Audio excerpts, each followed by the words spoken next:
Hi guys, welcome back to our channel. నిన్న అయితే రోహిణి వెళ్ళిపోవడం అయితే జరిగింది. ఈరోజు విష్ణుప్రియ అయితే వెళ్ళిపోవడం జరుగుతుందన్నమాట. సో విష్ణుప్రియ చాలా ఓట్ బ్యాంక్ ఉన్న ఎందుకు వెళ్ళిపోతుందంటే, సో తనకన్నా ఒక 4 మెంబర్స్ తనకంటే ఎక్కువనే ఉన్నారనమాట ఓట్ బ్యాంక్లో చెప్పుకోవచ్చు అనమాట. సో ఆల్రెడీ మన ముక్కున ఓటింగ్లో తక్కువ ఉన్నా, కాకపోతే తనకు టికెట్ ఫినాలే వచ్చింది. దానివల్ల తను ఇప్పుడు దాకా ఉన్నారని చెప్పుకోవచ్చు అనమాట. సో విష్ణుప్రియకు ఓటింగ్ ఉన్నా, కాకపోతే నబీలు, గౌతమ్, నిఖిల్ అండ్ ప్రేరణ కన్నా కొంచెం తక్కువ ఉంది. అందుకే ఈరోజు వెళ్ళిపోవడం అయితే జరుగుతుంది అనమాట.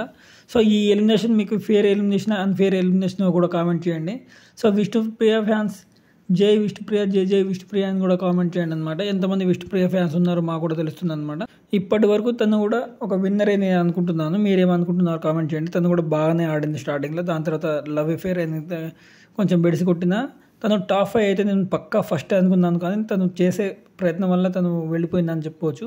సో మీకు కూడా అలానే అనిపించిందా లేదా అని కామెంట్ చేయండి. ఈ లవ్ అఫేర్ లేకపోతే తను టాప్ 5 అని నేను పకడ్ బందీగా అంటున్నాను అనమాట. మీరు కూడా అలా అనుకున్నారో లేదో కూడా కామెంట్ చేయండి.